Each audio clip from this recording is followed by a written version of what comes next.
Excited na po ba tayo, mga anak ng Diyos? Praise the Lord. Sabihin mo nga sa katabi mo, excited ka na ba? Sabihin mo sa kanya, may gagawin sa iyo ang Panginoon ngayong araw na to. Hallelujah. Purihin ang Panginoon. Bigyan natin ng malakas na clap offering ang Panginoon. Hallelujah. Praise God. Sa oras na ito, tayo lumapit sa Panginoon. Amang Diyos, kami po ay lumalapit sa inyo sa umagang ito. Nagpupuri at nagpapasalamat, Panginoon, sa kadakilaan mo. Sumasamba sa iyong banal na pangalan, Panginoon. Pangalan na kasagutan sa lahat ng aming pangangailangan. Sa loob ng isang linggo, Panginoon, nagpapasalamat po kami sa iyong pagpapala, pag-iingat, sa lahat, Panginoon, ng ginawa mo sa buhay po namin. Salamat din po, Panginoon, sa mga pinagdaanan naming mga problema at pagsubok, Panginoon, na mga problemang pagsubok na ito, Panginoon, ay nagbibigay tibay sa aming pagkakilala at pananampalataya sa inyo. O Ama, sa umagang ito, kaming mga anak mo ay sama-samang nagtitipon ngayon sa ilalim ng bahay-sambahang ito. At nais naming sama-samang i-declare ang kadakilaan mo, ipahayag, Panginoon, ang kabutihan mo, at aming Panginoon, buong pusong ialay sa iyo ang aming pasasalamat. Gawin mo po kami, Panginoon, karapat-dapat, at nawa ang aming labi ay laging magbunga ng pagpupuri at pasasalamat sa inyo. Samahan niyo po kami, Panginoon, at tulad, Panginoon, ng sinabi mo sa iyong mga salita, lahat ng may hininga ay magpuri po sa inyo, sapagkat walang ibang karapat-dapat, walang ibang pinakamataas, walang ibang hari ng mga hari, walang ibang Panginoon ng mga Panginoon, kundi kayo. Kayo lamang, O Diyos, ang aming pupurihin at sasambahin sa gabay ng banal na Espiritu. Sa ngalan ni Jesus na aming Diyos at tagapagligtas, lahat tayo magsabi ng Amen and Amen.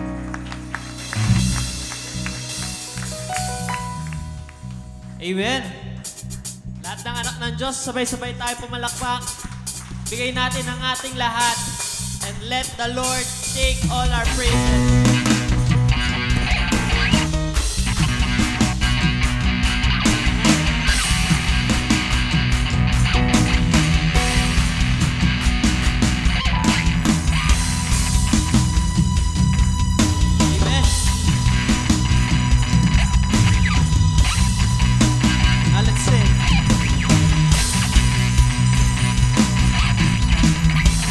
Searching the world, lost we been found. In freedom we live, that's why we cry out. You carried the cross, but now you rose again. I know the heaven. Amen!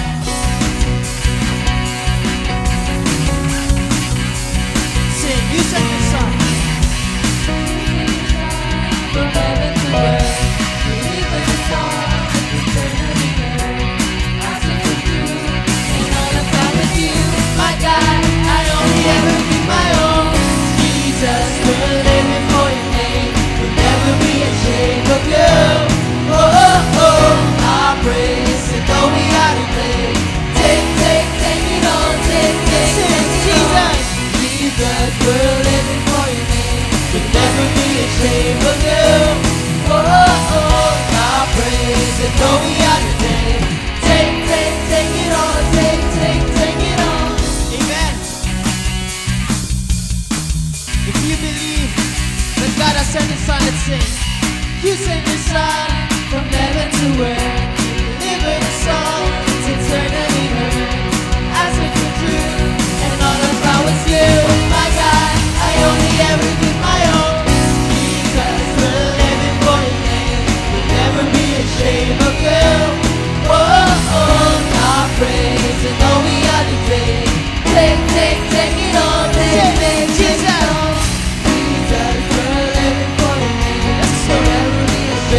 this, that we are living for His name. Sing. Jesus, we're living for Your name. We'll never be ashamed of You.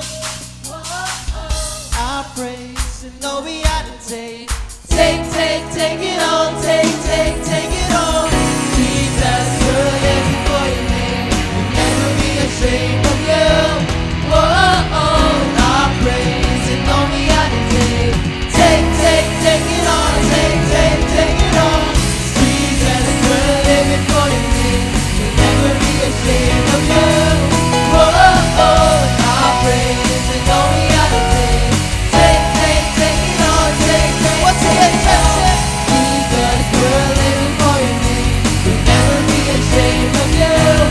Our praise and all we had to take. Take it all. Take it all. Take it all. Amen. Let's continue praising His name. Let's lift our voices. Let's lift our praises to Him, because He deserves every voice, every breath that we make.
Glorify my Lord.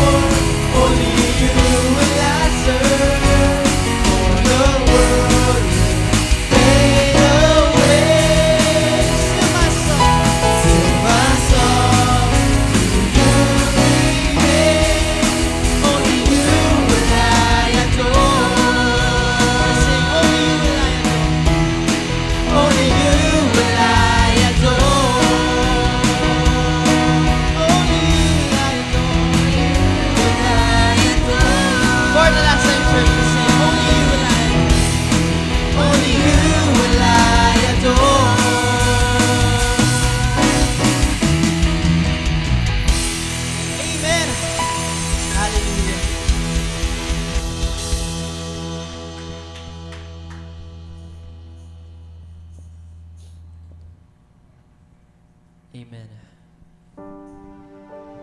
So more than just this music na narinig natin, more than the songs na inaawit natin para sa ating Diyos, ano yung puso na meron tayo? Because we can just sing, we can just lift our voices. Yung bibig natin, pwedeng ibigay yung pinakamalakas na boses, pero yung puso natin, what does it speak about? Anong voice yung maririnig galing sa puso natin? And now, let's welcome the Holy Spirit so that He will give us a heart of worship. When the music fades, all is stripped away, and I simply call,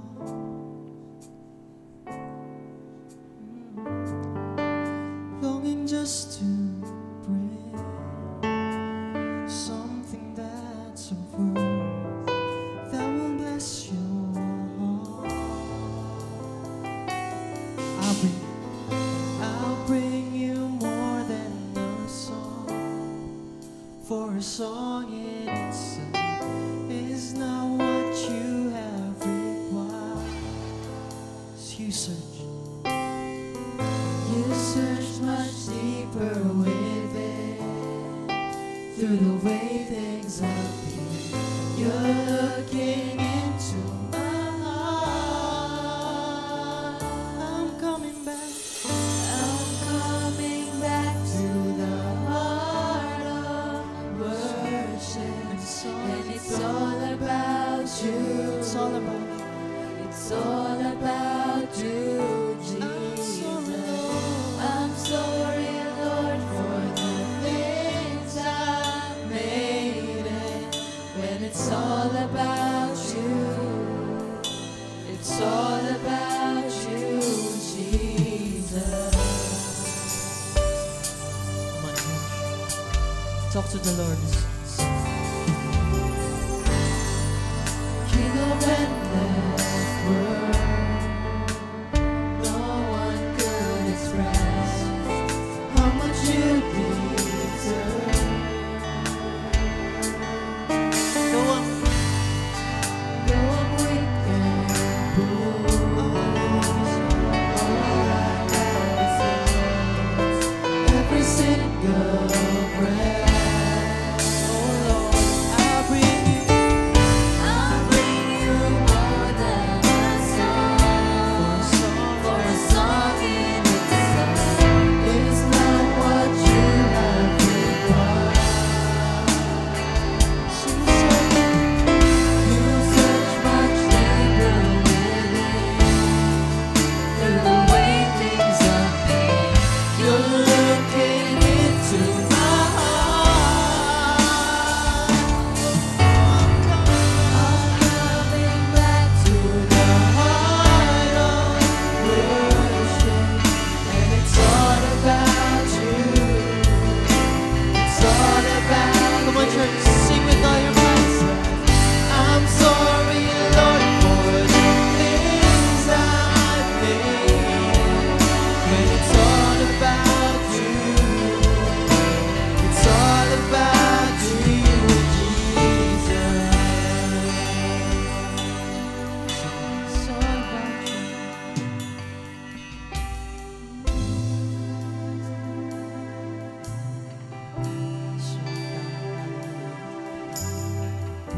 We want your presence here.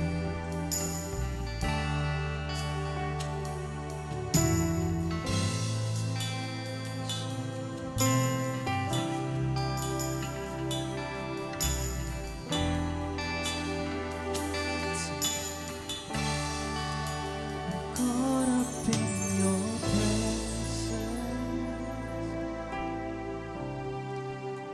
I just wanna sit here at your feet.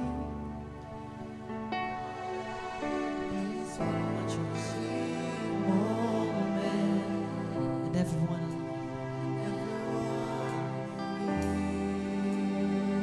Yes, Lord, because we are not here for blessings.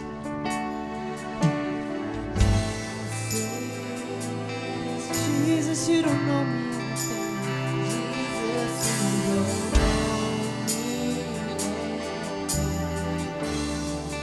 And more than anything that you can do, I just want you. So I just want you. I just want you. And nothing else.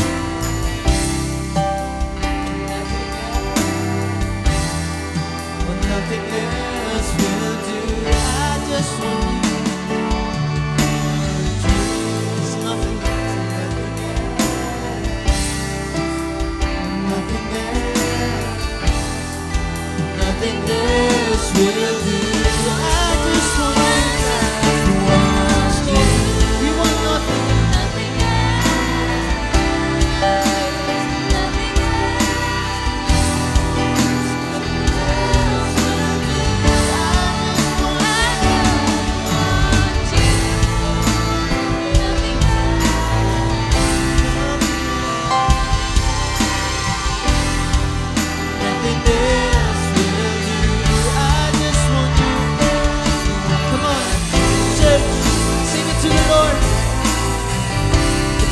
Nothing else in this world but you. All you want is to praise and to worship His name, to glorify Him, to give Him everything that you have. Nothing else. Nothing else. Because everything in this world will fade away, but His love will still remain.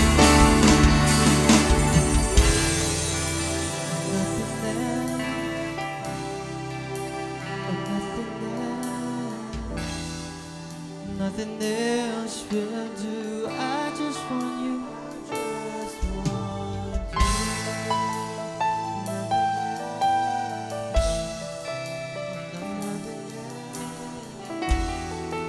Nothing else will do. I'll bring you more than a song, for a song in itself is not what you have required. Come on, church, sing. You search. You search much deeper within.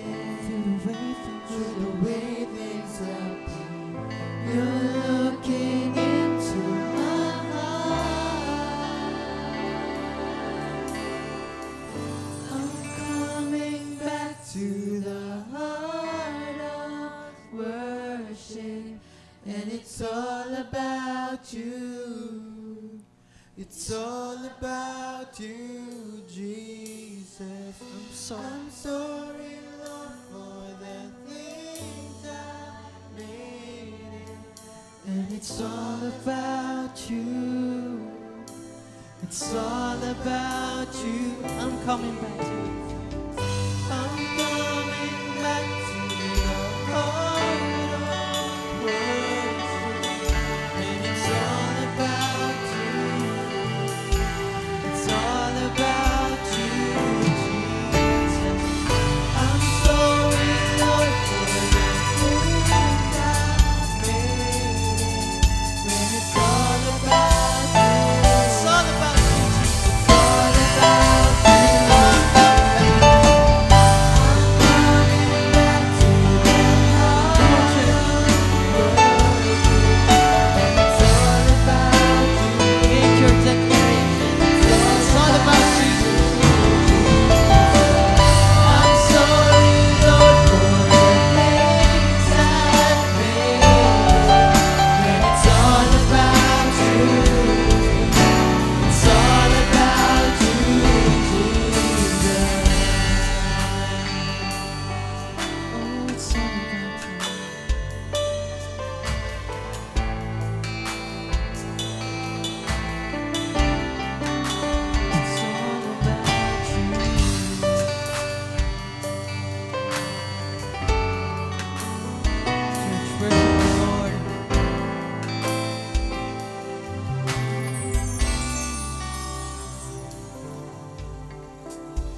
Yes, Lord God. Hallelujah. We lift up your name. We glorify your name. You deserve our highest praises, Panginoon. Nothing will ever matter more than you, Panginoon. That's why we are here with all that we are, Panginoon, to worship you, to praise you. And Lord, sa mga oras na ito, Panginoon, ibinibigay namin ang aming mga sarili sa inyo. All that we are, we surrender to you, Panginoon. Dahil wala kaming kakayahan kung wala ka. Wala kaming magagawa kung wala ka, Panginoon. Everything that we have, everything that we are, Panginoon, it is all because of your grace, your blessings, Panginoon. And Lord, right now, at this moment, we give back to you through our praises and through our worship, Panginoon. We lift up our voices, Panginoon. We clap our hands, Panginoon.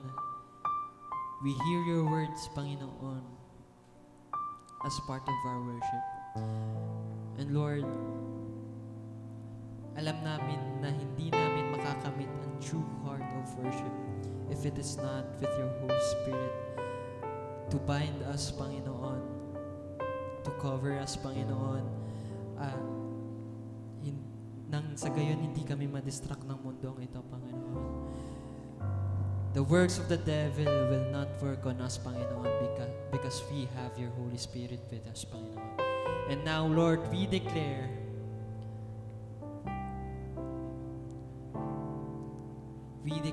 your power. We declare your grace. We declare that you will work miracles in us, Panginoon. And Lord, sa inyo po namin ibinibigay ang lahat-lahat ng aming papuri at pasasalamat. Sa pangalan ni Jesus, ito ang aming samot na langin. In Jesus' name, Amen.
Magandang umaga po mga kapatid.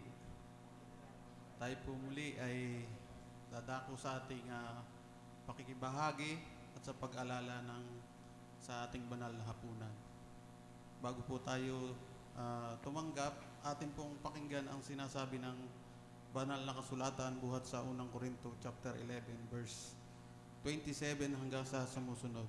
Ganito po ang sinasabi: kaya't ang sino mang kumain ng tinapay o uminom sa kopa ng Panginoon sa paraang hindi nararapat ay magkakasala sa katawan at dugo ng Panginoon.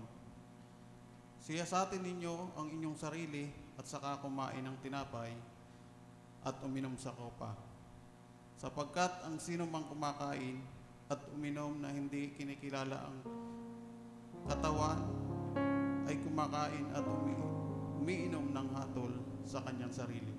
Mga kapatid, sabi po ng banal na kasulatan, atin pong siyasatin ang ating mga sarili bago tayo makibahagi. Kaya tayo po ay lumapit sa Panginoon sa pamamagitan ng panalangin. Tayo po manalangin. Ama naming Diyos, napakapangyarihan sa lahat, Panginoon. Muli, nagpapasalamat po kami, Panginoon, sa araw na ito, Panginoon. Binigyan niyo po kami ng kalakasan upang kami po, Panginoon, ay makaparito, upang makibahagi, Panginoon, upang sumamba, Panginoon, sa inyo sa pamamagitan ng aming pag-awit, Panginoon. At Panginoon, ngayon naririto po kami upang makibahagi, Panginoon, at alalahanin namin kung gaano ka kadakila, kung gaano mo kami inibig, Panginoon. Narito po kami, Panginoon, upang makibahagi at Lord, alam po namin na kami po, Panginoon, ay hindi karapat-dapat. Ngunit dahil sa biyaya mo po, Panginoon, kami po, Panginoon, ay tatanggap nito mga simbolo na narito sa aming harapan, Panginoon. Kami po, Panginoon, ay inyong patawarin. Linisin niyo po kami, Panginoon, upang maging karapat-dapat po, Panginoon, sa pagtanggap ng mga pagpapalang ito, Panginoon. Sa inyo po ang papuri, pasasalamat sa pangalan ng Panginoong Hesus. Amen. Sabi po sa unang Korinto chapter 11 verse 23 hanggang sa sumusunod, sapagkat tinanggap ko sa Panginoon ang ibinigay ko naman sa inyo ng Panginoon Hesus. Nang gabi siya ipagkanulo ay dumampot ng tinapay, at nang siya'y makapagpasalamat, ito ay kanyang pinagputol-putol at sinabi, ito ang aking katawan na pinagputol-putol para sa inyo.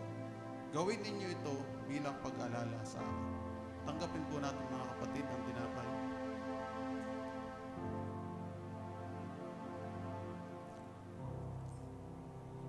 Mga kapatid, habang kinakain po natin ang tinapay, atin pong isipin na ang tinapay na yan, ang katawan ng Panginoon, na tumanggap ng hirap, sakit, dahil sa pag-ibig niya sa atin.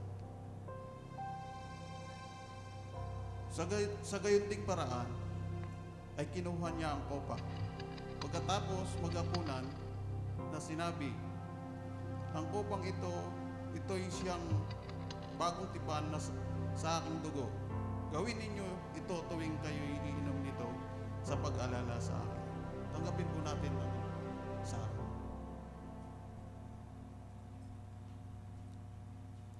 Mga kapatid, ito pong saro na ito, yung isipin po natin na yan ang dugo ng Panginoong Hesus na tigis sa krus ng Kalbaryo para sa ikapagpapatawad ng mga kasalanan natin.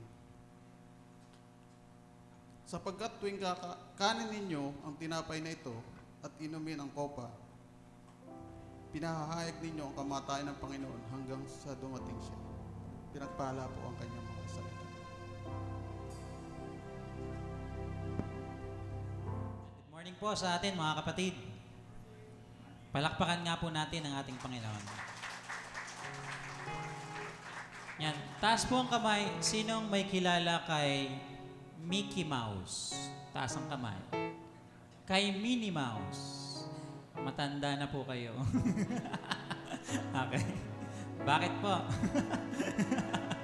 Okay. Kasi po, si Mickey Mouse, Minnie Mouse, ay na-create noong 1900s.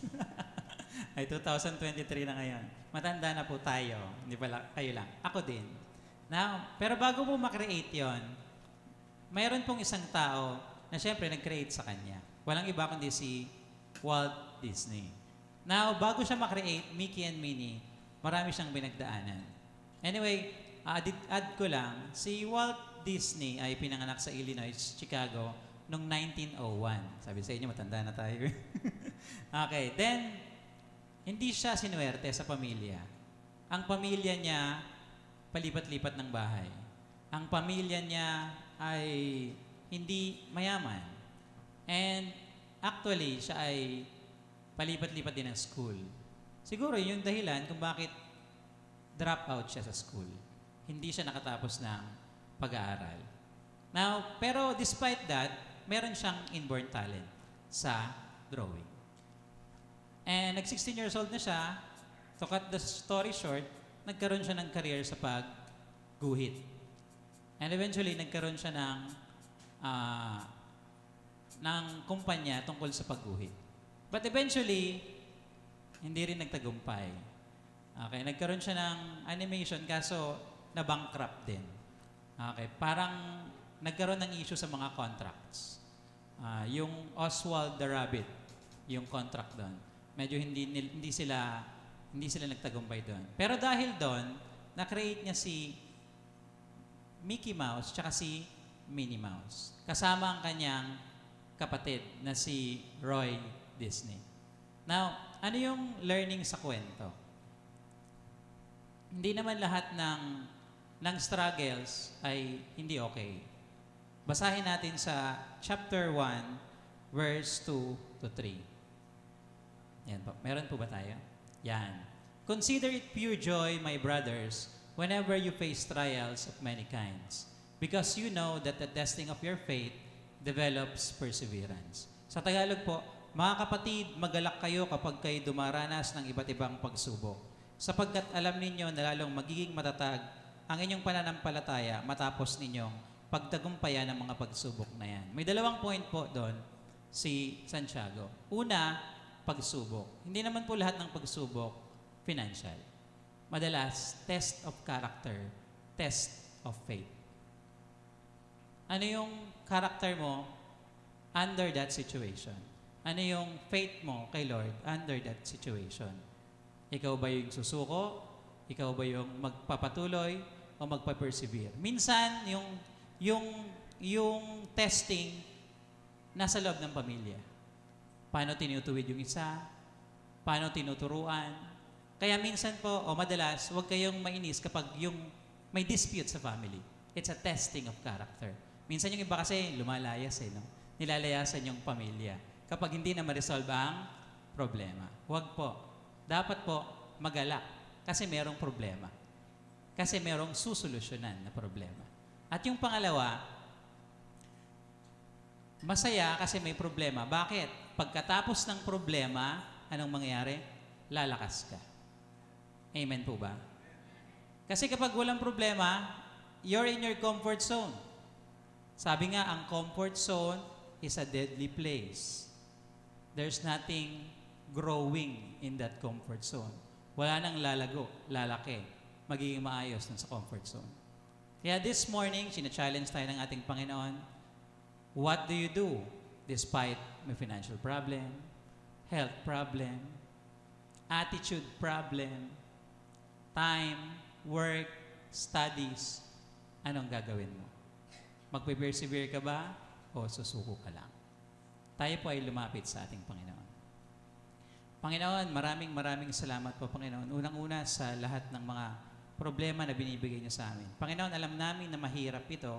Kadalasan, Panginoon, ay nagrereklamo kami sa inyo, Panginoon, dahil kami ay nahihirapan ng aming katawang lupa. Pero, Panginoon, despite of those challenges, salamat, Panginoon, sa joy na binibigay ninyo, Panginoon, dahil kayo, Panginoon, ay hindi nagkukulang sa amin. Panginoon, maraming salamat dahil pinatatatag kami ng bawat problema na binibigay ninyo, Panginoon.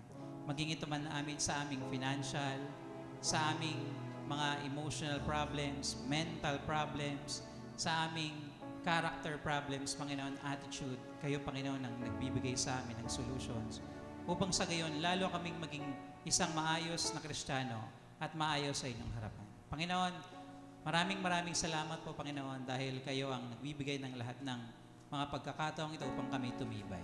Panginoon, kung wala yung mga pagsubok na ito, wala yung mga balakid na ito, Panginoon, hindi kami lalakas. Kaya, Panginoon, sa aming pagbibigay, itest nyo ang aming puso, itest nyo ang aming karakter, kung hanggang saan kami, Panginoon. Kayo, Panginoon, ang siyang gumabay, magbigay, at magpuno ng lahat ng aming pangailangan. Ito ang hiling namin sa iyo, Panginoon, sa pangalan ni Jesus. Amen.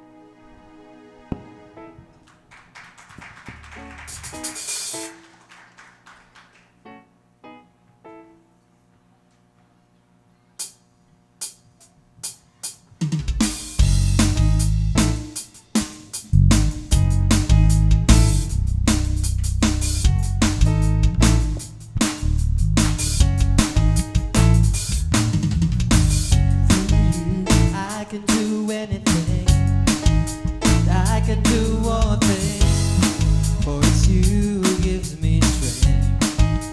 Nothing is impossible through you. Blind eyes are open, strongholds are broken. I am living by faith. Nothing is impossible.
Because of what the Lord has done. Let's sing once again. And now, let the weak say I am strong. Let the poor say I am rich. Because of what the Lord has done for us. Give thanks. Do you believe in Him? Let's sing. I believe. I believe. I believe. I believe. I believe in You. I believe. I believe. I believe in You. I believe, amen. I believe in You. I believe, sing. I believe in Your miracles. I believe in Your miracles. I believe in the signs and wonders. I believe in the power.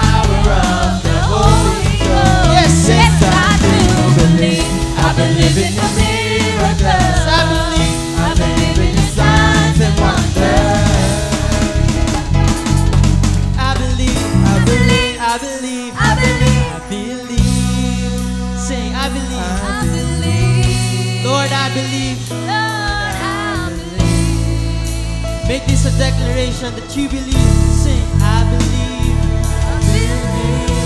Lord, I believe. Oh, Lord, I believe. Sing, I believe.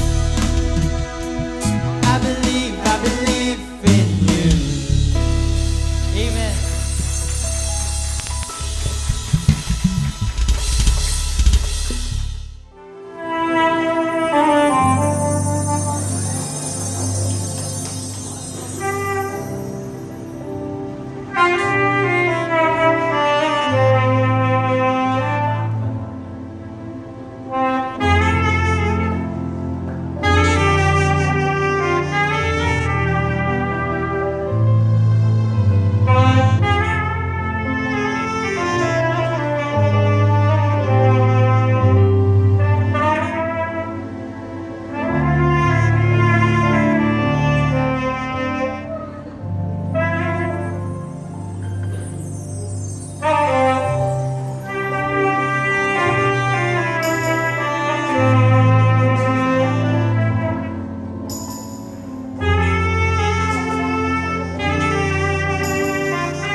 salamat po, Brother Aldrin, sa napakagandang special number na inihatid po sa Panginoon at sa aming lahat. Amen po ba mga kapatid? Na-bless po ba tayo?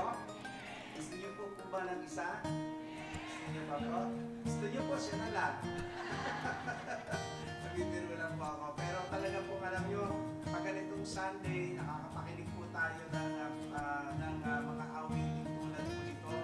And at the same time, nakakapag-praise and worship po tayo ng sama-sama. Talaga po, pakiramdam mo, parang gusto mo dito na lang eh. Amen? Lalo na pagka-stress ka sa trabaho, parang ayaw mo na pumasok sa Monday eh. Diba? Parang, Lord, sana po dito na lang kami. Sana araw-araw Sunday. Sino po dito nagsasabi sana araw-araw Sunday? Pagsabihin niyo, ako yun. Praise the Lord. Ako rin po eh. Kung pwede lang araw-araw Sunday. But then, alam niyo, ang Diyos ay in-arrange niya ang lahat ng mga bagay ayon sa ikaayos. Kaya po, talagang ang unang-unang ika po, ginawa ng Panginoon ay yung tinatawag po natin pagsamba sa Kanya. Actually, si Adam, bago po siya nag-work, he was called by God to worship Him first, and then saka po siya inutusan sa pagtatrabaho. At ganoon din po tayo, naniniwala po ako, na pagka Sunday na magkakasama po tayo, ito po yung araw para ma-energize tayo, amen? Para doon sa Monday hanggang Saturday na naman po, na gagawin po natin, tumulong sa kapwa, tumulong sa ating gobyerno, sa ating community, tumulong sa ating family, at gamitin tayo ng Panginoon sa iba pang mga ministry. Amen po ba? So, this morning, balikan po natin yung pag-aaral natin nung nakaraan. Ayan. So, we're talking about the importance of your own church. Napakahalaga po nito. And sabi po sa Acts chapter 2, verse 47, balikan po natin ito. And the Lord added to the church daily such as should be saved. Sabi natin, ano nga sinasabi ng verse na ito? First, sabi natin, it's not talking about denomination. No? Second, it's not about the church building. Church is not about church building. And third, ang sabi po natin, this verse doesn't talk about what we call universal church. Actually, this verse talks about the local church known as the church which was at Jerusalem. The whole church. Ano po? Na mga unang mananampalataya na tinawag ng Panginoon. Ano po? And we also define the word church kung saan ito po ay nanggaling sa Greek word na ekklesia. Ano po? Sabi nga po, that came from two words which is ek, ano po, na ang ibig pong sabihin ay out, and the verb is kaleo, that means to call. Literally, ang ibig pong sabihin ng church ay the called out ones. And also, nakita ho natin na pag sinabing the called out ones, nangangahulugan po ito na yung church is a group of people who have been called out of sin and unbelief to faith in Christ. Ikaw yun at ako yun. Amen? A group of people who were called out from the world to the Lord, ano po, from darkness to light, ano po, from prison to freedom, and from sinfulness to holiness. Sabihin nyo nga po sa katabi nyo, ikaw yun. Tama yun. Ano po? So tayo po yun. Yung church, hindi po yung building. Yung church ay yung tao. So kung saan man nagkakatipon, yung mga tinawag ng Diyos na yung church sila. Kahit po sa bahay lang sila nagtitipon. Kaya nga sabi ng Panginoon, in 2 or 3, gathered in my name, I am in the midst of them. So kahit walang brand name, walang nakalagay na pangalan, for as long as yung mga Kristiyano ay nagtitipon doon, ang tawag sa kanila ay church. And we also found out last week na ang nagtayo ng church ay sino po? Sino po? Tama po. Hindi na po tayo kailangan magtayo. Bakit po? Kasi meron nang naitayo. Matthew 16:18, binalikan po natin yon na ang sabi po, upon this rock I will build my church and the gates of hell shall not prevail against it. Sino po nagsabi nito? Si Jesus. Sino pong kausap ni Jesus? Si Peter. Diba? So nakita ho natin last week na hindi mo kailangan magtayo kasi si Jesus sa Matthew 16:18 ay nagtayo na. At ang confirmation po nito ay sinabi ni Paul doon sa Romans 16:16 na ang sabi po doon, greet one another with a holy kiss, all the churches of Christ greets you or receives you. So, yun po yung confirmation na talagang Panginoon ay nagtayo ng church at yung church na yun ay Kanya. And that's why, ano po, ang term na ginamit po doon ni Paul ay churches of Christ. Sabi nga po natin, kung meron pong plural, ibig sabihin merong singular na nag-exist. Ngayon, tinawag na churches of Christ, ano po, because marami pong church of Christ na nag-exist in those days. Ano ho? So nakita mo natin na itong church na itinayo ni Christ ay nag-start saan? Sa Jerusalem, sa Judea, at sa Samaria. And then nakarating ng Europa, nakalat sa Europa, nakarating ng Amerika, from Amerika, nakarating ng Pilipinas, 1901, nang makarating po ito dito sa atin. We praise the Lord for that. Amen po ba? Palapakan natin ang Panginoon. Kasi, kung hindi po nakarating itong pangangaral na ito dito, hindi po tayo magkakaroon ng kaunawaan at mapabilang sa iglesia ng ating Panginoon. I want you to take note of this. Hindi tayo po ang nagbibilang sa ating sarili sa church. Kaya po, ang term na ginamit po dito, balikan natin, Acts 2:47, nasabi po dyan, and the Lord added to the church daily such as should be saved. Sino po ang nagdadagdag? Sino po? Tama po. The moment na ang tao ay tumanggap kay Jesus Christ as His Lord and Savior, the moment na ang tao ay magkaroon ng personal relationship sa Panginoon, ang Panginoon ang magdadagdag sa Kanya doon sa church. Kaya po andito tayo ngayon because the Lord added us to this local church. And this is our home church. This is our local church. Proud po ba kayo na tinawag kayo ng Diyos dito? Praise the Lord. Dapat lang po. Because ang Panginoon, ang tawagin tayo, hindi po tayo ginawa ng Diyos na palaboy.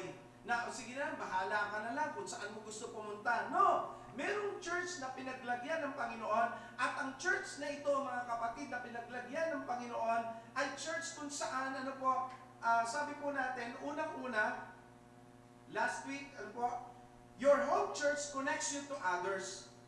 Ang sabi po natin nung nakaraan na pag-aaral po natin, ang isa po sa gawain ng church ay i-connecta tayo sa isa't isa.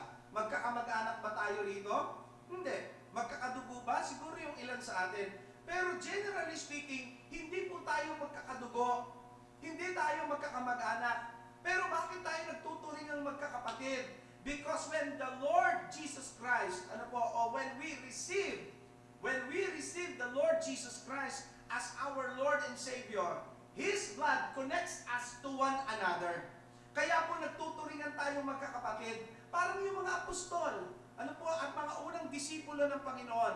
Hindi naman sila magkakakilala. No? Hindi naman sila magkakamag-anak. And yet, dahil sa pagtanggap nila sa Panginoon, ikinonect sila ng Panginoon sa isa't isa. And to the point na ano po, na higit pa sa magkakapatid because they are willing to die for their brothers and sisters.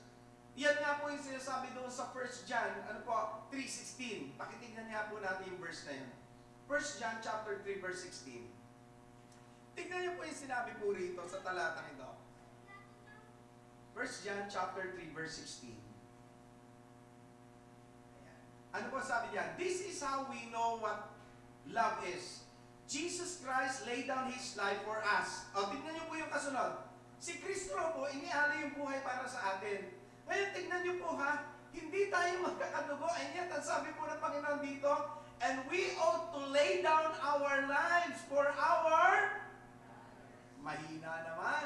For our brothers. Isipin niyo po, tayo lang po ang may ganitong band. Ano po, na kung titignan po natin, ano ho, yung mga fraternity sa labas na hindi naman nangangako ng salvation of soul, willing mamatay para sa kanilang mga, ano bang tawag nila dito, kaprad, no? Ano ho, yung mga kabrad po nila sa fraternity. Much more tayo rito. Kung si Jesus Christ ibinigay yung buhay para sa atin, ang sabi po dyan, we ought to lay down our lives for our brothers. The point is, hindi man tayo magkakamag-anak, but because of the blood of Jesus Christ, we are more than magkakamag-anak. Amen po ba? Kaya pag meron tayong nabalitaang may sakit, andyan tayo to pray. And andyan din tayo to help. Amen po ba? Pag may nabalitaan tayong namumroblema, naandyan tayo para magbigay ng comfort. And at the same time, kung may nangangailangan ng payo, andyan tayo para makinig. Amen po ba? Amen? Yan ang nagagawa ng tinatawag nating home church ng ating, local church.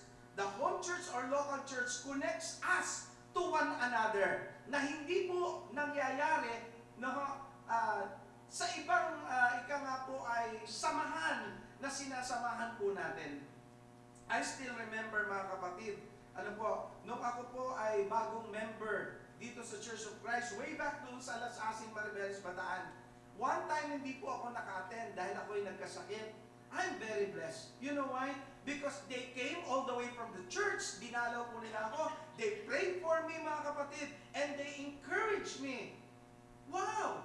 Saan ka makakita ng ganon? All my life, nung ako po ay naipanganak sa isang pananampalataya, hanggang nagkaisip at hanggang lumaki po, hindi ko naranasan yun. Ang totoo po niyan, pag nagsisimba pa nga kami noon sa nakagistang pananampalataya, titignan ka pa from head to foot. At uuriin ka kung ano. Pero doon tayo nagbabatian ng alam niyo yun? Di ba? Nagbabatian tayo ng hindi ko alam kung ano yun eh. Pero later on, naintindihan ko, ang ibig palang sabihin nun, peace be with you. Peace be with you. Peace be with you. Pero ang totoo po, wala naman yung tinatawag po nating brotherhood o yung tinatawag po nating pagkakapatiran. Pero pag totoong tumanggap ka kay Kristo, si Kristo mismo ang maglalagay sa pamilya mo. Pamilya mo ito. Local church, dito mo mararanasan that the Lord will connect you to other people, to other Christian. Dito mo mararanasan yung concern. Dito mo mararanasan yung care. Dito mo mararanasan yung tinatawag po nating pagkalinga. Dito mo mararanasan may nagpe-pray para sa'yo. Dito mo mararanasan na anytime na tumanggap, ika nga po ay tumawag ka, hindi sila tatanggi hanggang sa maaabot ng tulong nila. Tutulungan ka nila kasi kapatid ka. Amen po ba? Kaya nga po ang sabi ng banal na kasulatan doon sa aklat po ng Galacia, huwag tayong magsawang tumulong. May emphasis po doon, by the way. Ang sabi po doon, lalo't higit sa mga kapatid sa pananampalataya. Meaning, ang priority po talaga natin, hindi natin sinasabi hindi natin tutulungan yung mga tao sa labas. Pero ang sinasabi po ng banal na kasulatan, na ang priority po natin ay yung mga taong ikinonect ng Diyos sa atin. And that's why we have this small group dito yung ginagawa po natin. Why? Para hunan sa ganon, more than doon sa natutunan natin, ay ma-apply po natin yung pinag-aaralan po natin. Because it's useless na nag-aaral tayo, we're full of information, pero walang application. And ang outcome nito, walang transformation. Hindi magkakaroon ng transformation kung hindi po natin ito sisimulan sa ating sarili. Yung pong ating small groups, ay nangyayari po para malaman mo na you have a brother and sister na napaka-concern at naandyan para po sa iyo. Kaya po in-encourage ko po yung mga small groups po natin, continue to meet one another every weekdays. So, yung ating mga kapatiran po ay lalo nating mapalakas at maganyak. So, ang unang benefits po, o ano ba ang kagandahan na meron tayong kinabibilangang home church? Sabi po natin, your home church connects you to others. Mahirap gawin to pag wala kang home church. Ulitin ko po, tinawag ka ng Diyos, hindi para maging ulila. Tinawag ka ng Diyos para maging kabilang sa isang local church. At itong local church na ito ang pamilya mo. Amen? Sabi mo nga sa katabi mo, pamilya kita sa Panginoon. Palakpakan natin ang Panginoon. Hallelujah. So, ang sabi po natin, hindi doon nagtatapos. May mission po tayo. Kasi ang pangit naman kung tayo-tayo lang naman. Hindi po ganun ang gusto ng Diyos. Ang gusto po ng Diyos, maramdaman din po ng iba. Okay? Maramdaman din po ng mga wala pa sa pamilyang ito. Maramdaman din po nila yung saya ng maglingkod. Yung sarap ng magkakasama sa worship. Yung sarap na merong nagmamalasakit sa iyo. Yung sarap na merong handang makinig sa iyo. And so, the Lord is reminding us that we need to go out and invite people so that they will also become part of your local church. Tingnan po natin yung Luke chapter 14 verse 23, and dito tayo nag-end last week. Sabi po ay, go out into the highways and hedges and compel them to come in, that my house may be filled. The Lord wants His house to be filled. Gusto niya mapuno po ito. Sobra pa po rito. Gusto po ng Lord, lumawak pa yung community. Amen po ba? Para na sa ganun po, marami po ang makaramdam ng malasakit, ng pagmamahal, makaramdam ng tinatawag nating pangangalaga na nanggagaling sa Panginoon. Hallelujah. Palapakan natin ang Panginoon. Come on. The second benefit, if we are part of the local church or home church, the second is, your home church helps you grow in the Word. Your home church helps you grow in the Word. Ang iyong home church o local church ay ika nga po tumutulong para lalo kang lumalim sa salita ng Diyos. Mahirap mangyari ito kapag ka po wala kang community. Yes, you will grow. Isa ka. I mean, kung ikaw ay mag-isa, you will grow, yes. But you will grow more if you are in the community. Amen po ba? Yung iba po, sabi nila, ayoko mag-church. Kasi pag nag-church ako, marami naman ako nakikitang katitisuran.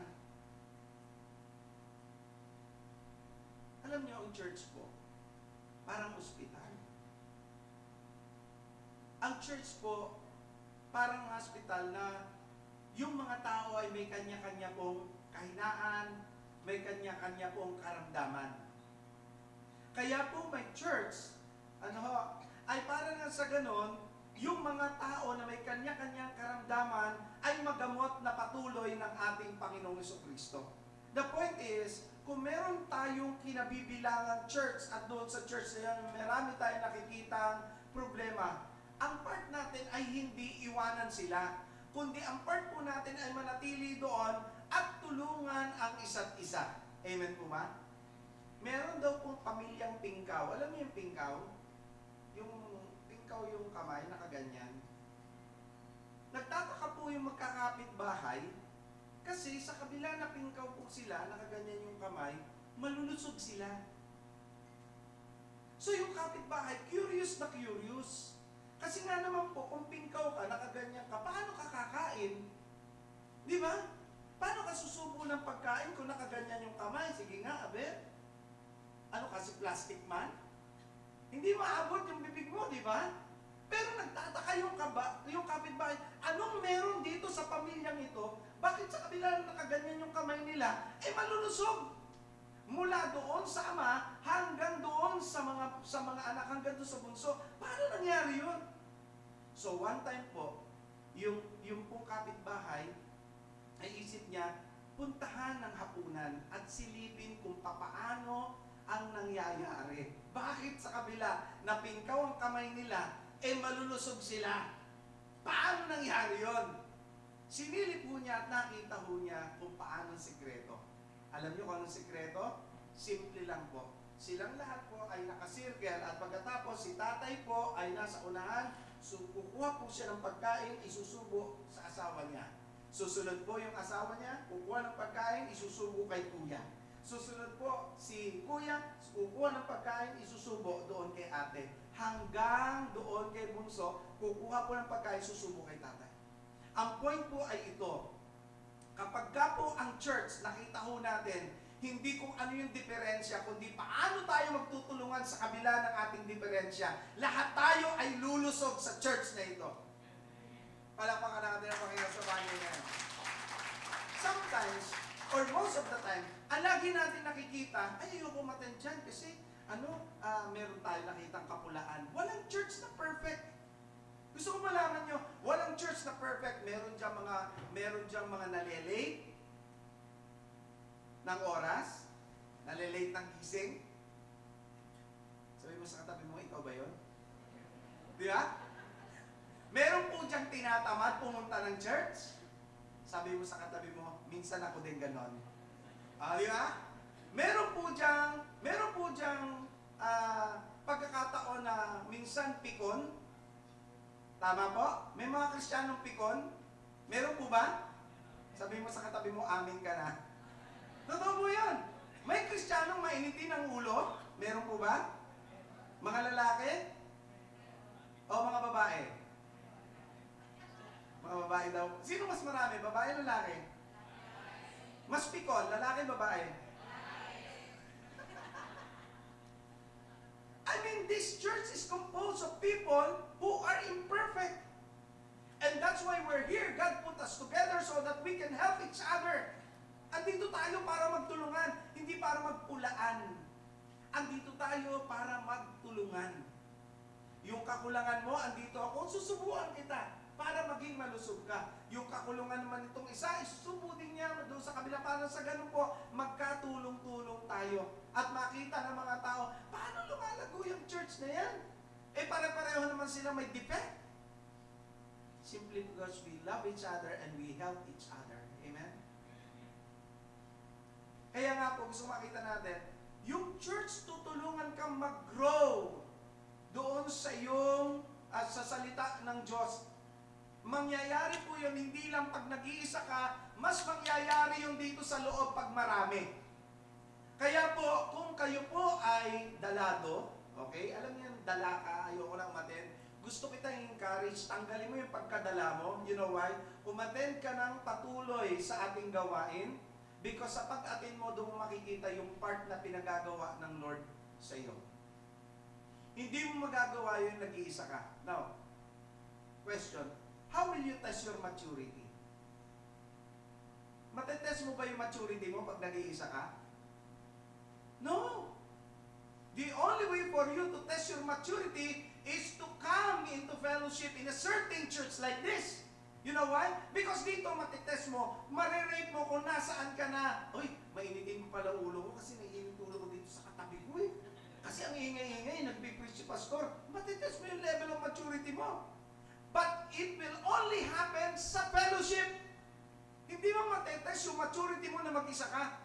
At pwede mo sabihin sa assessment na, ako matured ako. No, matitest mo lang yung maturity mo pag may kasama ka. Kaya po yung kasama mo ngayon, blessing yan. Test of maturity ang katabi mo ngayon. Palakpakan natin yan. Di ba? Yung community ang magsasabi sa iyo ay kailangan mo magbasa ng Word of God or kailangan mo mag-pray. Yung community, yan ang tutulong sa iyo. Now, hindi mo matitest yung maturity mo kung hindi ka kasama sa community. Dito sa community or sa fellowship or sa church, sa local church, dito tayo nag-grow more on what we call the Word of God. Tingnan yung 1 Peter chapter 2 verse 2. Ano ang sabi po dyan? Chapter 2 verse 2. Like newborn infants, long for the pure spiritual milk, that by it you may grow up into salvation. Yung bata po, yung baby, ano po? Pagka po sila ay gutom, ano pong indication na gutom sila? They are longing for what we call milk. Sila po ay umiiyak. No, ang bata po, kapag umiiyak po yan sa gutom, isa lang ang solusyon. Kailangan mo siyang bigyan ng gatas. At ang term na ginamit po rito, like newborn infants, long for the pure spiritual milk. Yun daw po dapat yung desire na meron tayo. The desire of having pure spiritual milk. Why? Sabi po rito, that by it, you may grow up into salvation. Hindi pala sapat na, hindi pala nagtatapos. Hindi pala nagtatapos na na-save ka and then after salvation, okay na. Hindi po ganun eh. Ang gusto po ng Panginoon at design ng Panginoon sa atin, that after you receive Him, after you have this salvation, you need to grow in your salvation. Amen? You need to grow in knowing the Lord Jesus Christ. You need to grow in knowing your church. You need to grow in knowing your ministry, your part in the church. Marami po mga Kristiyano hindi lumalago. Alam mo bakit? Kasi sila po ay taga-upo. Pakita ng mga katabi mo. Taga-upo ka ba? Taga-upo? Pagka po taga-upo, hindi ka lalago. You need to look for a certain ministry na pinagagawa ng Lord sa iyo. You know why? Because all of us receive what we call, we receive gifts from the Lord. Sino po rito ang hindi nakatanggap ng talent or gift kay Lord? Wala, di po ba? Lahat merong ang gift ay sa music, merong ang gift ay sa pagtuturo, merong ang gift ay sa leadership, merong iba-iba tayo ng gift. Amen? Pero bagamat iba-iba tayo ng gift, ang goal ng Diyos ay isa, na lahat tayo ay lumago. Ito problema. Pagka po yung gift natin ay hindi natin pinagagamit, hindi ka lalago. Hindi ka mag-grow. Kaya po, kung gusto ho nating lumago, kailangan po nating magpagamit sa Panginoon. Sabi mo sa katabi mo, magpagamit ka na. That's correct. Pag hindi ka ginamit ng Panginoon, gagamitin ka ng kabila. Totoo yun. Dalawa lang naman ang gagamit sa tao eh. Either gamitin ka ng Diyos or gamitin ka ng demonyo. So kung magpapagamit ka sa Diyos, malayo ka na magamit ng demonyo. Pero pag hindi ka nagpapagamit sa Diyos, alam na. Alam na. Di ba? Now, coming to church will surely help you grow in your knowledge in the Word of God. Not only that, but by coming to the church, di ba? With your friends, you will surely help them hear the gospel that will grow their faith in our Lord. The point is, hindi lang tayo pupunta sa church. We have this mission na binanggit po natin kanina.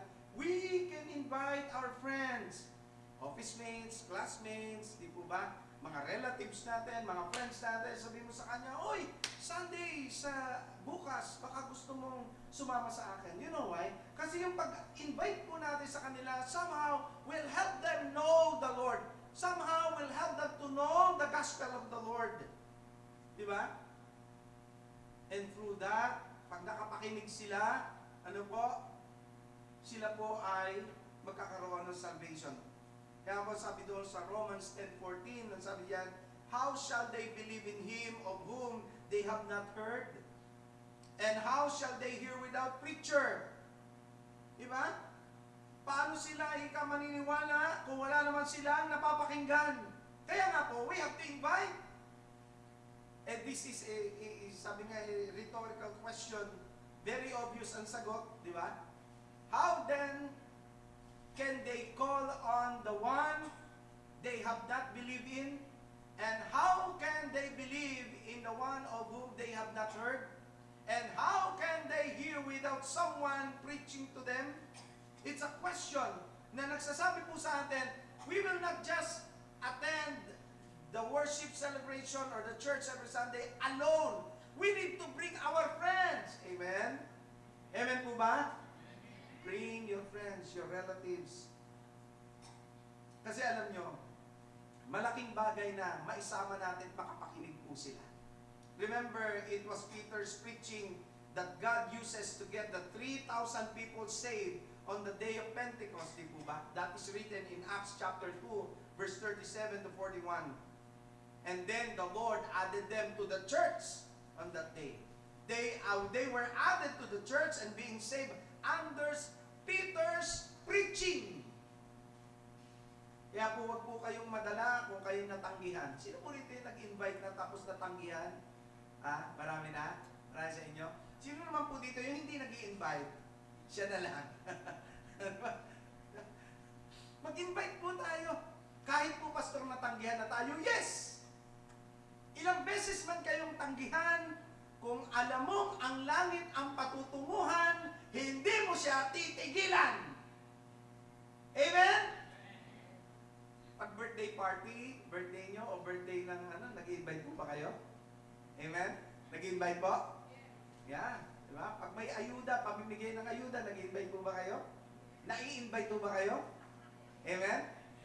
Na-invite po ba kayo? Pag may nagbibigay? Bibigay po ng gamit sa eskwela. Nagpupunta po ba? Amen? Ay dito ho, magbibigay ng salvation si Lord. Nag-invite po ba tayo? Ayun lang. Teka muna. Yung mga binanggit ko kanina, imbitasyon lang yun, panlupa yun. Magkakaroon ka ng gamit sa eskwela, panlupa, panlangit. Bibigyan ka ng ayuda, pupunta ka hindi. Sumagot kayo. Pupunta kayo hindi. Panlupa, panlangit yon. Panlupa, di po ba? Birthday celebration, panlupa, panlangit. Panlupa. Pupunta kayo, hindi. Pupunta, syempre, invited ka eh, di ba? Di ba? Makikinig ng salita ng Diyos, papunta sa langit yon. Mag-i-invite, hindi. Nag-invite kayo.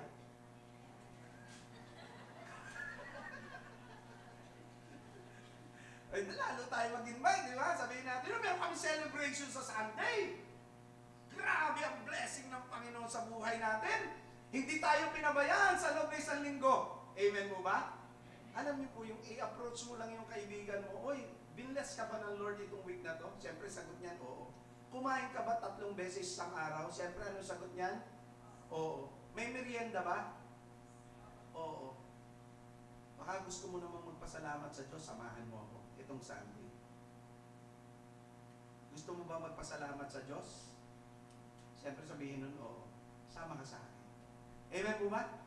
Pagdating nga dito, makapakinig siya ng mabuting balita. Ang Holy Spirit mangusap sa kanya. Isang araw, yan dinala mo. Pagdating ng araw ng paghukom, tatapikin ka sa balikat. Sasabihin sa'yo, salamat ha, kinulit mo ako. Kung hindi mo ako kinulit, nasa hindi ako sana ako. Diba? Masama bang mamilit? Pastor, kasi ayaw sumama eh. Ayoko namang mamilit. Mali. Mamilit ka. Mamilit. Bakit? Papuntang langit eh. Pag papuntang langit, mamimilit ka o hindi? Mamilit ka. Di ba, Pastor, masama rin namimilit? Sama-sama. Yun nga mga kaibigan natin nung araw, di ba? Ako nga eh, kung piliting uminom, gano'n na lang eh. Tikman mo lang. Isang shot lang, isang shot. Ikaw naman, di napilit ka naman. Ano, masarap? Kahit di masarap, mapapasay ko. Sarap, gumuguhit. Sarap. Kahit hindi naman talaga masarap. Bakit? You are being persuaded by your friends. Papuntang langit ba yan? Malamang hindi. Bakit pagka sa church, pag natanggihan tayo, ayaw na natin? Hindi mga kapatid. Huwag tayong pumayag na. Okay na yun. Tumanggi siya, Pastor, nagawa ko na yung part ko. Hindi. Papuntang langit to, pilitin natin hanggang sa maintindihan niya. Ay, naku, napakaganda pala na ino-offer na to eh. Hindi ko dapat to pinalalagpas. Amen? So mga young people, handa na bang mamilit? Limang ulo lang kayo dyan. O mga young people, handa na bang mamilit? Mga kalalakihan, handa na bang mamilit? Ang mga kababayan po, handa na bang mamilit? Ang Church of Christ San Pedro, mamimilit po ba tayo? Mamilit tayo para sa kaligtasan. Yung bata nga, pag ayaw minom ng gamot, pinipilit natin eh. Bakit? Ikabubuti niya yun eh. Hindi masamang mamilit basta sa ikabubuti. Pero kung ikasasama, huwag mo na ipagpilitan. Yeah?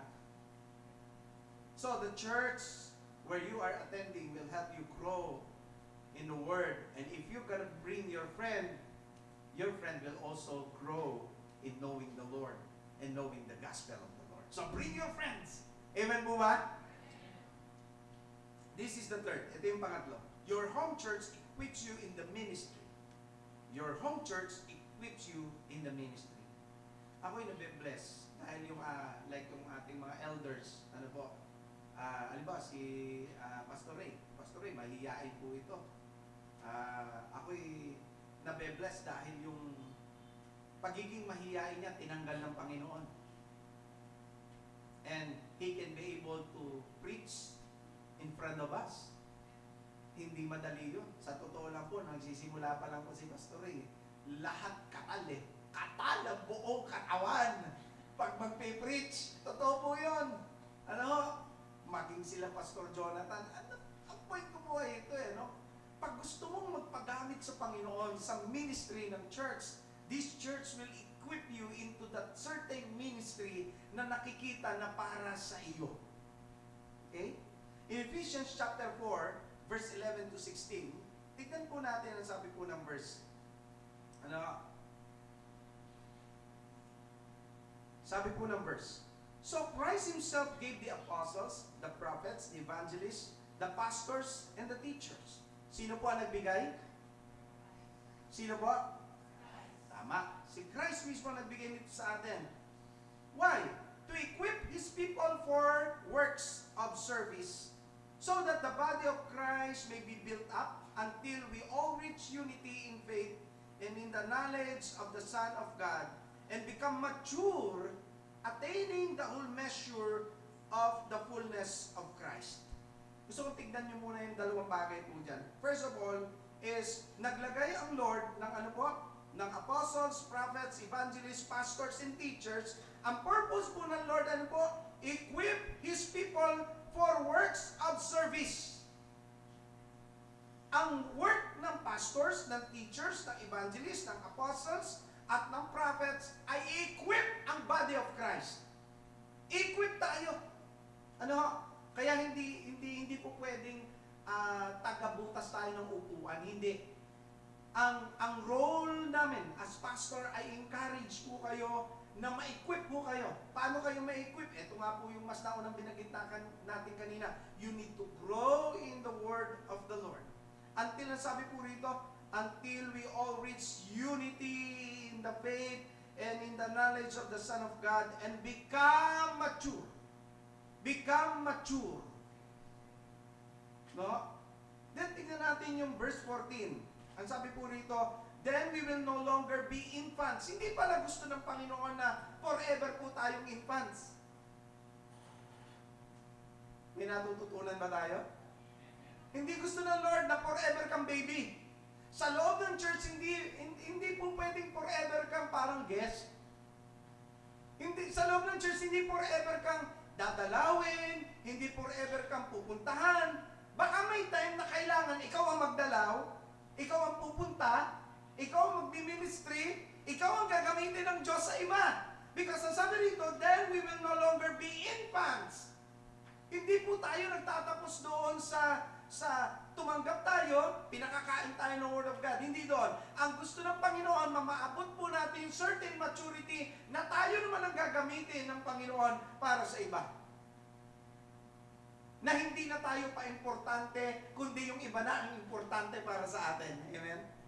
Pa-importante ba kayo? Tanong yung mga tabi mo, ikaw pa-importante? Di ba? Hindi ganun. Ang sabi ng Bible, then we will no longer be infants, tossed back and forth, by the waves and blown here and there, by every wind of teaching and by cunning and craftiness of people in their deceitful scheming. Na pagdating daw po sa doctrine, hindi na po tayo, hindi na tayo itulak kabigin ng mga aral sa sanglibutan kasi alam natin yung stand natin. So, hindi gusto ng Diyos na attender ka lang. Gusto ng Panginoon mag-grow ka, at maging isa sa minister ng Panginoon o tagapaglingkod ng Panginoon. Na hindi ka basta mapadadala ng mga napapanood mo sa social media, lalo ngayon, rampant mga kapatid, ang mga aral, iba't ibang aral sa social media, dapat alam mo kung anong stand mo. Hindi po pwedeng maniwala ka na lang basta-basta, iniaral doon, si Kristo ay latik, naniwala ka naman. Di ba? Iniaral doon, si Kristo ay babae, naniwala ka naman. Di ba? Iniaral doon na ang Diyos ay hindi makapangyarihan sa lahat dahil hindi niya kaya magsinungaling, naniwala ka naman. Alam niyo po yun? Dapat alam mo yung stand mo, at hindi ka nananatiling baby. Kaya nga po na andyan yung mga pastors, andyan yung mga or elders, kung ano man ang tawag, bishop, na andyan yung mga teachers, andyan yung evangelists, to equip us, to grow us, to make us mature, at hindi tayo manatiling infants. Verse 15, sabi po rito, instead, speaking the truth in love, we will grow to become in every respect the mature body of Him who is the head, that is Christ. Verse 16, from Him the whole body joined and held together by every supporting ligament grows and builds itself up in love as each part does its work. Look at the last part. Sabi po rito, as each part does its work. Let me repeat it mga kapatid. Ang sabi ng verse, as each part does its work. Meaning, every part of the Bawat isa po sa atin, meron tayong work na gagawin. Meron tayong ministry na kabibilangan. Amen po ba? Ang tanong ko po, saan ministry ho kayo kabilang? Anong ministry nyo sa church? Diba? Sabi ni Dr. Harold P. Seidler, ito ang sabi niya, the church is an agency of maturity and spiritual growth. It is the responsibility of the church to mature the babes in Christ. We are an agency of maturity. Yeah? We are no other choice, or we have no other choice in the matter but to lend a helping hand to the babes in Christ as they grow into full-grown child of God, which God purposes and intends the believer to be. Where they could go for this kind of help but to the church. Di po ba? Where they could find this kind of love or this kind of help but in the church. Sa church lang po natin makikita yon. And only those who are mature in faith will be used in the ministry effectively. Ang problema po pala, hindi ka magmamature kapag hindi ka nagpatulong na magmature. Kaya po pag sinabi po ng facilitator, mag-meet po tayo itong week na to. Make yourself available itong weekdays na to. Anong gagawin po natin? Mag-excuse. Ay, meron po kasi akong ganito. Ay, sorry po, hindi ako pwede. Ay, sorry po kasi may ganito. Eh, paano ka mag-grow? Mga kapatid, meron po tayong power night. Ay, sorry po, pastor, kasi po ganito. Ang dami po kaming ganito, ganyan. Meron po tayong training para sa ganito. Ay, sorry po, pastor, kasi po ganito. Ang dami natin katwiran. Eh, paano tayo mag-grow? But we want to grow, amen? We want to grow, amen? Tanong, pumupunta ka ba? Sa isang area, may Bible study. Sister, may po tayong Bible study rito. Kasama po natin sila Elder Jonathan. Ay, kasi po marami kaming ginagawa. Hindi ko kami nakakapunta. Ay, sister, meron nga pala ditong brother, meron nga pala ditong pagbibigay ng ayuda. Anong oras mo? Aba, napakabilis ng sagot. Mamibigay po rito ng tig-isang kilong bigas, meron pang kasamang 10 sardinas. What time nga? Mapilit. Pero pag sinabi mo na, sister, brother, may Bible study din, wala po kasi ako ang time. Ako po kasi may ganito, may alagang bata, habang naglalaba, habang namamalansya, habang nagluluto. Lahat naman ng katwiran, talaga namang huhugutin natin kaliwat kanan, sa harap, sa likod. Bakit? Huwag lang makatay ng Bible study. Pero gusto natin mag-grow. Gusto mag-grow. Gusto mag-grow, walang time. Kaya po yung mga leaders o mga facilitators po natin, let's make sure na i-meet po natin sila during the weekdays. And if you really want to grow, you will make sure that you will give your time. Amen? Walang Kristiyanong walang time. Lahat tayo may time. Amen? Sabi ko nga kanina sa devotion namin kanina umaga, lahat tayo mayroong oras. Kaya lang iba-iba tayo ng priority. Pero gusto ko kayong encourage, bigyan nyo ng prioridad yung pinakamahalaga. Ito po ang Diyos. Nasa last days na po tayo. Alam nyo paano nyo na lamang nasa last days na tayo? Ito yung panahon na ang pag-ibig ay lumalamig. Ito yung panahon na ang mga tao po maibigin sa salapi. Tama po, tanyo sa social media, lalabas nila yung napakaraming pera. Gusto niyang kumita nito? Ayun ba, di ba? Madali lang kumita. Gaganunin pa eh. Pinapaypay pa ng iba eh. Tuturuan kita. Ayun, na-scam. Di ba? Kasi gusto kumita ng ganon. Sa last days daw po, ang mga tao po ay magiging mahilig sa kalayawan at wala na silang panahon sa kabanalan. Mga kapatid, nasa last days tayo. Eto tanong ko, anong plano mo sa relationship mo kay Lord? Anong plano mo bilang part ng church na ito? You know, God lead you to this church because God wants you grow and not to stay as infant. Gusto ng Diyos magamit ka niya. Pero paano kanya magagamit kung hindi mo siya bibigyan ng oras? Alam niyo mga kapatid, magagamit ka lang ng Diyos pag bibigyan mo siya ng oras. At gusto kong sabihin to sa inyo, magagamit ka ng Diyos effectively in the ministry if you are a mature Christian. Mahirap gamitin ng Diyos ang taong immature. Kasi yung aalagaan niya magiging immature din. At ang taong immature hindi marunong mag-alaga. Kasi nga immature yan. Isang araw, bigla na lang yan iiwanan ang lahat.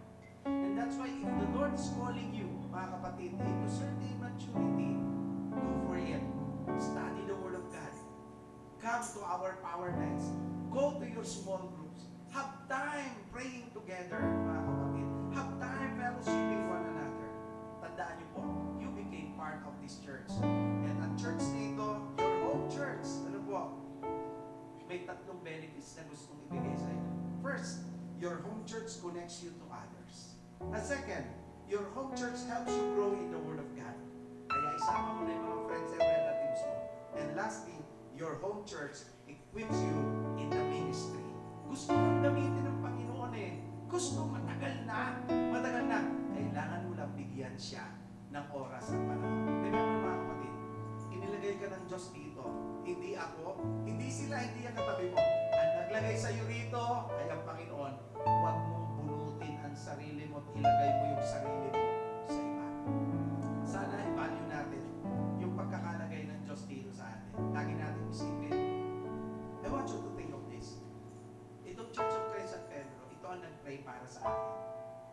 Itong Church of Christ San Pedro, ito ang nag-share ng salvation sa akin kaya naligtas ako. Itong Church of Christ San Pedro, nung panahon gipit na gipit ako, ito ang tumulong sa akin. Itong Church of Christ San Pedro, nung panahon wala akong malapitan, ito ang nalapitan ko at hindi ako tinanggihan. Itong Church of Christ San Pedro, hindi nga sila perfecto, pero yung kanilang pagmamahal ay kumpleto. Itong Church of Christ San Pedro, ito yung church na pinagtiyagaan ako kahit na nagtatago na ako, andyan pa rin sila. Itong Church of Christ San Pedro, ito yung church na nung minsan nag-backslide ako, hinanap pa rin ako. Tanungin mo sa sarili mo ngayon, iiwan mo ba? Pupunta ba ako doon sa church na wala namang kahirap-hirap sa akin? Doon ba ako magpapagamit? Hindi naman nila ako tinulungan sa salita ng Diyos. Doon ba ako pupunta kasi komportable doon, nasa hall pa? After nga naman ang pagsisimba, pwedeng mamasyal, pwedeng mag-mall. Doon ba ako pupunta? Last, ulit po ito. Tinanim ka ng Lord dito. Grow where you are planted. Dito ka tinanim ng Diyos. Dito ka mag-grow. Hayaan mo na makita mo yung sarili mo hanggang kaapu-apuhan mo. Maybe by that time si Pastor Rodel wala na, patay na. Pero at least makita mo na hanggang kaapu-apuhan mo, naglilingkod sila ng tapat sa Diyos sa Church of Christ San Pedro. Because nagsimula yung faithfulness na yun and yung loyalty mo na yun sa church na ito. Nagsimula yun sa panahon mo. Yun ang ipamana mo. Saan ka man makarating, mag-a-abroad ka, punta ka ng ibang bansa, kung saan ka man tawagin ng Diyos, ilagay mo sa isip at puso mo, doon ako tinawag ng Diyos sa Church of Christ San Pedro, dadalhin mo sila sa pagbansa. Grow where you are planted. Tinawag ka ng Diyos dito, huwag mong tanggalin yung sarili. Amen? Huwag kang lumipat. Hindi ka tinawag ng Diyos para maging taga-iglesia sa Galacia. Gala ng gala. Hindi. Tinawag ka ng Diyos para mag-stay dito, mag-grow dito, hanggang sa kabubuhan mo. Gusto ng Diyos, dito ka. Sabi mo sa katabi mo, gusto ng Diyos, dito ka. Walang iwanan. Palakpakan natin ang Panginoon. Come on! Bigyan po natin ng malakas na club offering ang Panginoon.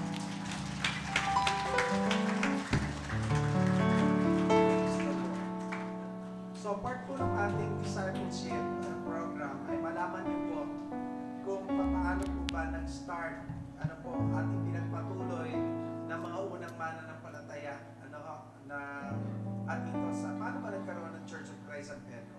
So allow me to read the brief history ng Church of Christ San Pedro kung paano ang mga unang Kristiyano po ay nagkaroon ng pagkakaisa para masimulan po ito. Okay? Then after reading this brief history, tatayo tayo lahat and we're gonna pray. Ano po? Magpe-pray po tayo. Okay. So, San Pedro Mission, or we call now Church of Christ San Pedro, was conceptualized and envisioned by Pastor Rodel Reyes, yours truly po.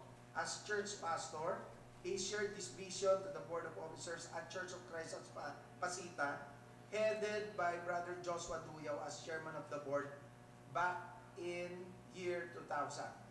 So alam niyo po yung Church of Christ Pasita? Yun po yung mother church natin. Yun po yung nasa tabi ng high school.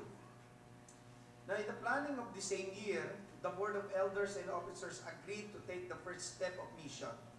A demographical survey in the town was conducted by Pastor Rodel with the help of church evangelist Brother Francis Mariano and two volunteer Christian women named Sister Estrella Santos and the late Sister Cora Caparos. Nandito po si Nanay Estrella. Ayan. Tawag po natin yan. Nung sinimulan po ito. Ano po? Now, the said undertaking took almost a year, and the upcoming community evangelism in the town was promoted to all church members.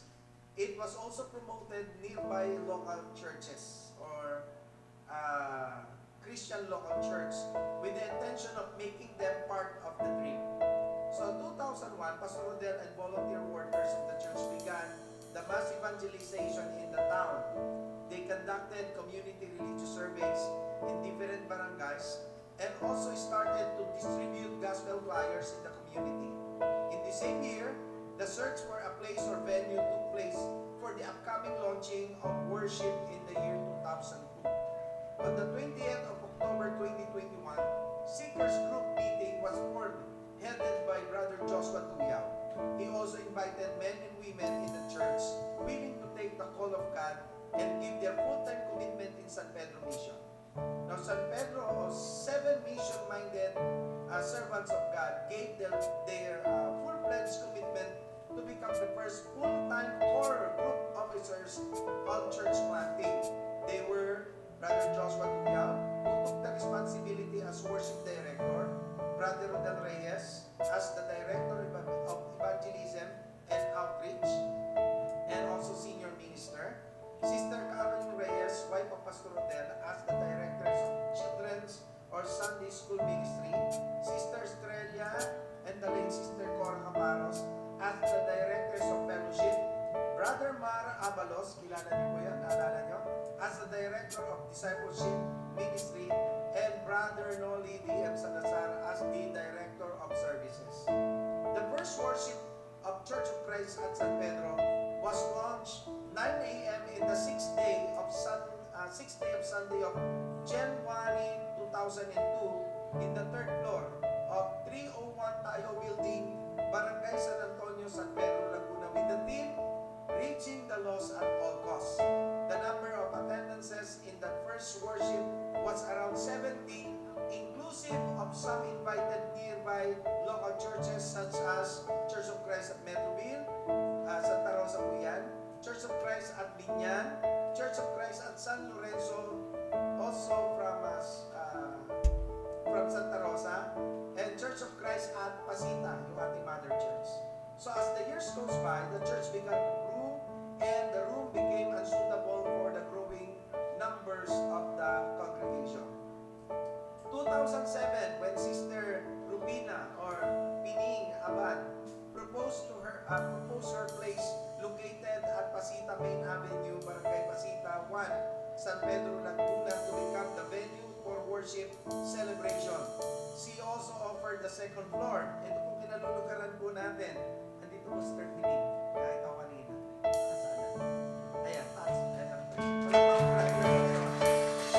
Yan po yung nagpagawin sa atin ng place. Ano po? So, the church decided to build the second floor kasi ito po nung araw, ano lang po ito, flooring lang. So, the church decided to build the second floor and set all the church activities in this area. So, the church continued to grow and reach more people in different barangays and in the city. They also pursuing their long-term project of church lot and building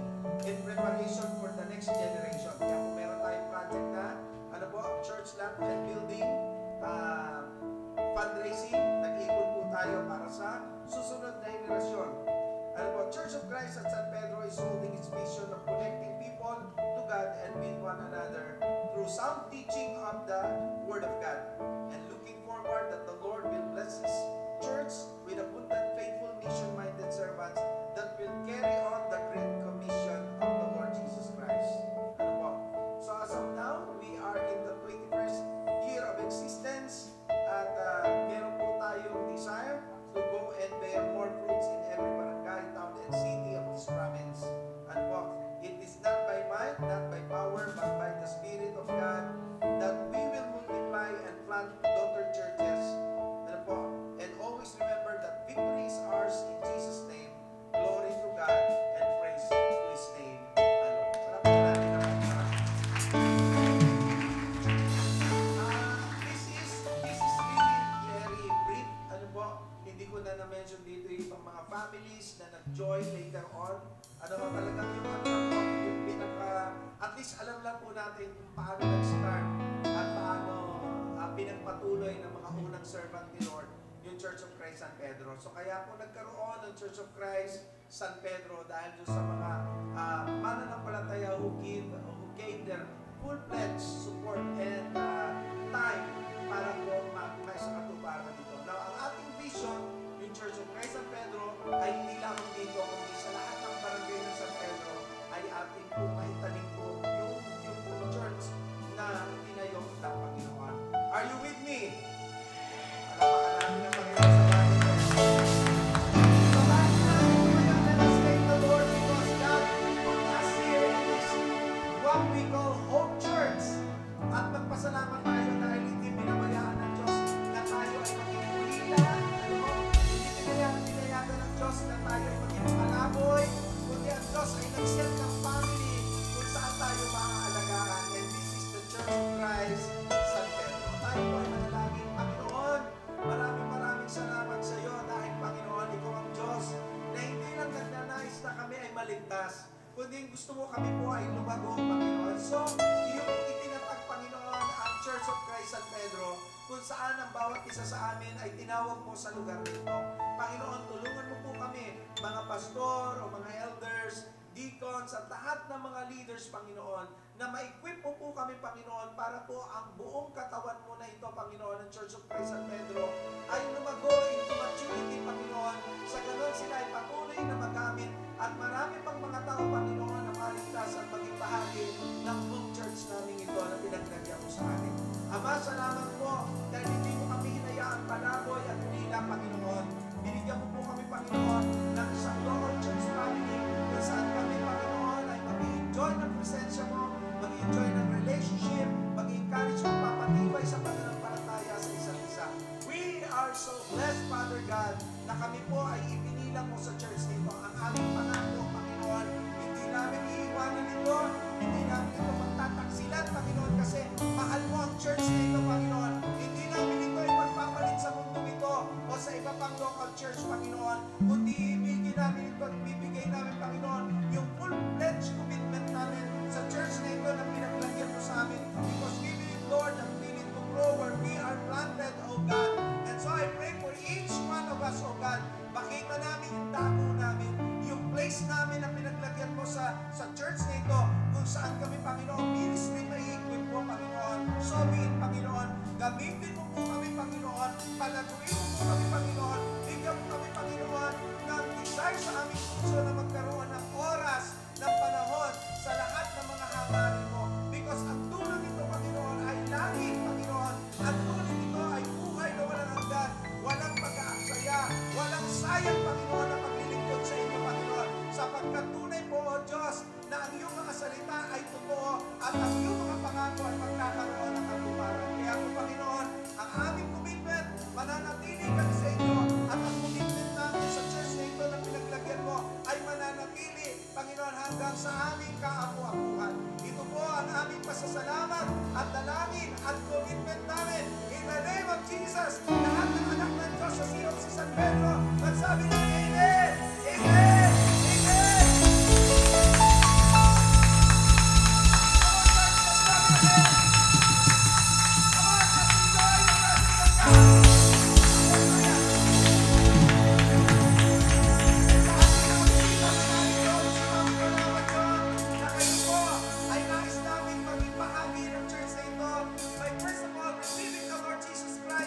As your Lord and Savior, and let the Lord Jesus Christ add you to this church.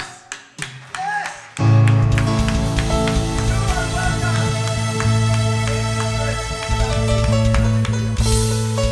continue our worship celebration, and let's go on the praise and worship team.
minsan pa tayo ay lumapit sa Panginoon, sama-sama tayong manalangin, ating hingin ang kanyang patnubay at pag-iingat para sa ating mga kapos.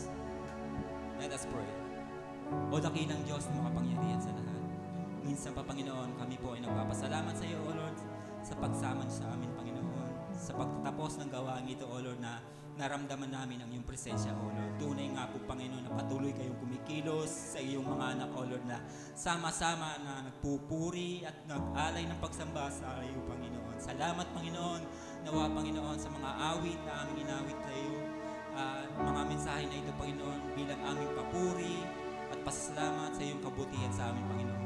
Salamat din, Panginoon, sa buhay at sa kalakasan at sa patuloy na pag-iingat niyo sa amin sa isang buong linggo, Panginoon, na kami po ay ingatan at ipinagkaloob ang aming mga pangangailangan sa bawat araw, Panginoon. Salamat din, Panginoon, sa iyong mga salita na iyong binahagi sa amin sa umagang ito, O Lord, kung papaano namin, Panginoon, napahalagahan ang aming home church kung saan nyo kami, Panginoon, ibinilang, O Lord, kung papaano nyo ito tinubos ng inyong dugo, Panginoon, na ito po ay aming pahalagahan, O Lord, upang sa ganun, O Lord, ang iglesia ang aming kinabibilangan ay siyang makatulong sa amin upang kami po ay ma-connect sa amin, sa bawat isa, sa mga nanghihina namin, mga kapatid, tulungan namin sila. Maging sa mga struggle, Panginoon, kami po ay magpatuloy ng palakasan, O Lord, sa tulong ng iyong biyaya at sa iyong patnubay ng iyong banal na Espiritu, Panginoon, na magampanan namin ang aming tungkulin sa bawat isa sa aming mga kapatid sa pananampalataya, Panginoon. Maging sa aming mga gift na iyong binigay sa amin, O Lord, na gamitin namin ito upang kami po ay ma-equip, upang kami ay sama-samang maglilingkod sa iyong Panginoon, sa iyong iglesia, O Lord. Panginoon, dalangin din namin sa panibagong linggo na aming kakaharapin, Panginoon, kung paano nyo kami iningatan sa nakaraang linggo, O Lord, ay ganun din pong paiingat, Panginoon, ang aming inihingi sa inyo, O Lord, na sa bawat oras kami po ay inyong samahan sa lahat ng aming mga lakad, sa lahat ng aming mga plano, Panginoon. Nawa, Panginoon, kayo po, Panginoon, siyang laging maggabay at pag-ingat at magpala sa aming mga hanap buhay, maging sa aming mga negosyo, O Lord, upang ang bawat isa, Panginoon, ay maging daluyan ng pagpapala para sa taong mga kailangan at higit sa lahat, O Lord, magampanan namin ang pagbibigay na aming tulong dito sa iyong iglesia upang sa ganon ay maipagpatuloy namin ang iyong ministry kung paano mo kami tinawag upang abutin ang mga taong wala pa sa iyo, O Lord. Maraming salamat, Panginoon, at sa aming pag-uwi, hinihiling namin ang iyong pag-iingat sa bawat isa, sa lahat ng aming mga sasakyan, sa lahat ng aming mga daraanan, O Lord. Salamahan niyo kami, Panginoon. Kayo po, Panginoon, maghahatid ng ligtas sa aming mga tahanan, O Lord. Ito po ang aming dalangin at pasasalamat sa pangalan ng Panginoong Hesus.